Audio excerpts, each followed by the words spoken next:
What is up, Xaliter here. The Rune Sage skill tree is a great pick for builds that want versatile magic that can deal with a variety of situations. The Rune Sage trainer is located in Berg, near the Blue Chamber. Here, I'll go over all the perks of the Rune Sage skill tree.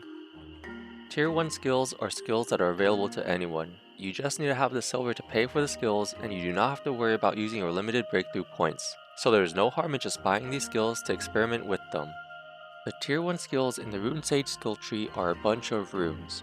They are active skills that require a lexicon equipped. Each one costs 8 mana to cast and has a cooldown of 2 seconds. While each rune does nothing on its own, they can be combined with other runes to produce different effects. The runes are Dez, which will be called the blue rune from now on, Egoth, which will be called the purple rune from now on, Fall, which will be called the green rune from now on, and Shim, which will be called the orange rune from now on. Casting the blue rune and then the purple rune results in Runic Protection, which increases physical resistance by 15% and increases protection by 2 for 180 seconds. Casting the orange rune and then the purple rune results in Runic Blade, which summons a one-handed Runic Blade that deals 31 ethereal damage and 12 impact for 180 seconds.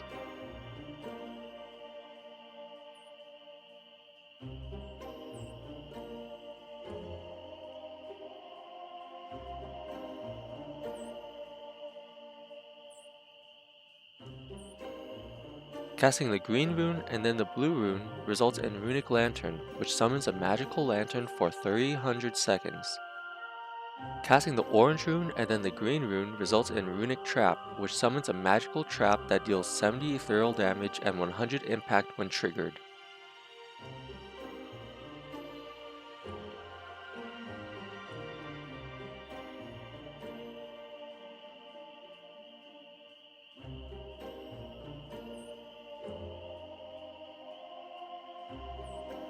Tier 2 consists of a single skill.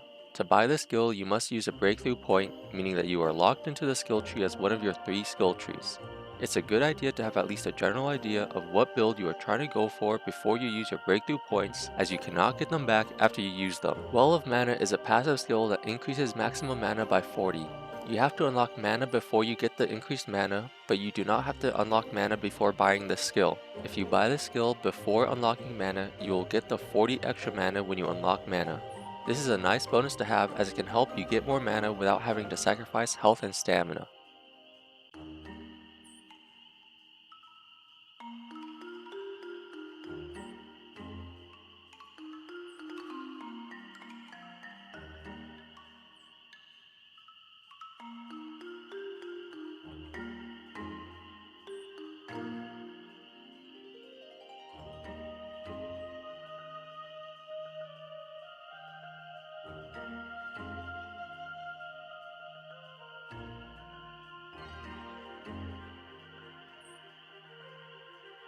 Tier 3 skills are locked behind the Tier 2 skill, meaning that to unlock the Tier 3 skills in the skill tree, you have to use a breakthrough point to unlock the Tier 2 skill of the same skill tree.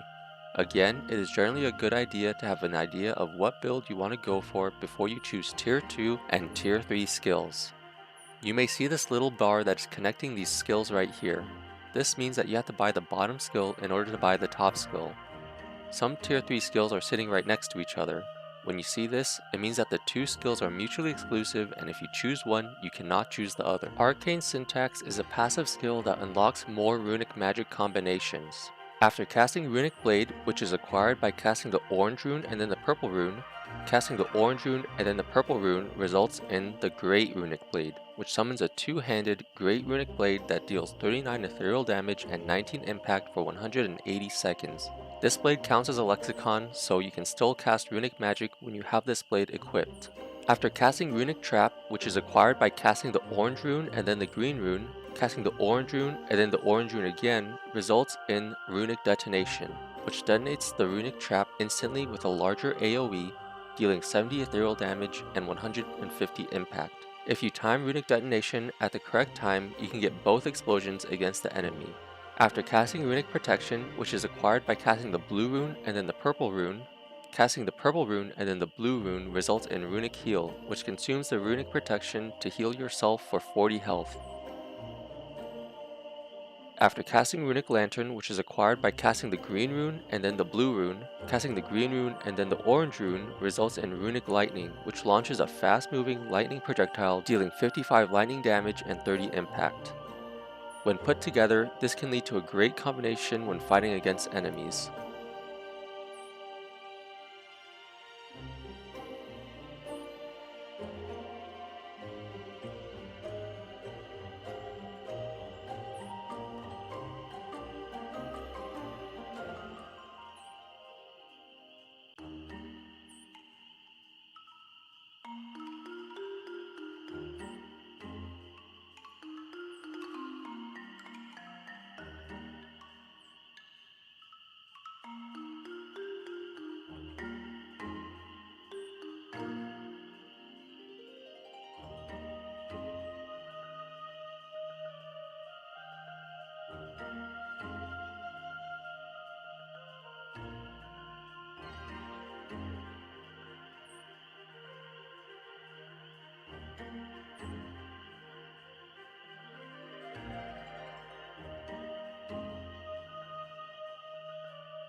Internalized Lexicon is a passive skill that removes the need to have a lexicon equipped to cast rune magic, so you will be able to cast rune magic while holding a two-handed weapon or another offhand like a shield.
Runic Prefix is a passive skill that makes runic magic more powerful or adds effects to them.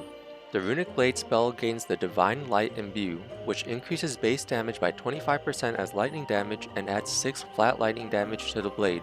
And it also makes the blade emit light. The Great Runic Blade spell gains the Greater Decay Imbue, which increases base damage by 20% as decay damage and adds 15 flat decay damage to the blade. The Runic Protection spell gains an additional 5% physical resistance, 1 protection, and 10% to all elemental resistances. The Runic Heal spell gains an additional healing of 2 health per second for 10 seconds. The Runic Lantern spell lasts for an additional 150 seconds.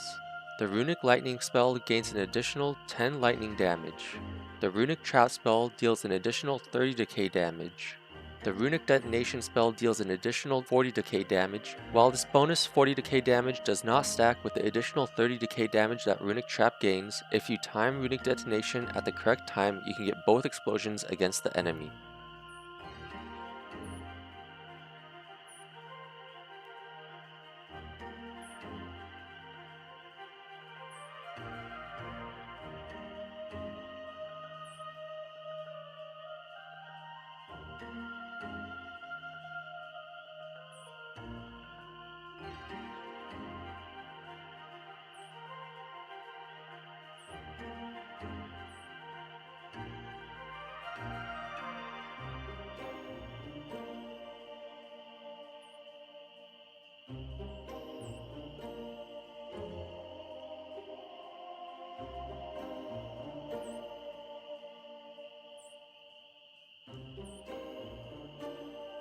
In my opinion, the Rune Sage skill tree is a great pick for mage characters that want to be adaptable to various situations. The multiple different damage types that the Rune Sage skill tree has makes it so that you can adapt to different weaknesses that enemies have, and the defensive abilities from the extra resistances and healing allow you to recover from a tough fight. I hope you found this video informative. If you are thinking about making different builds in Outward, click on the info card for a build calculator that you might find helpful. Otherwise, I'll see you later.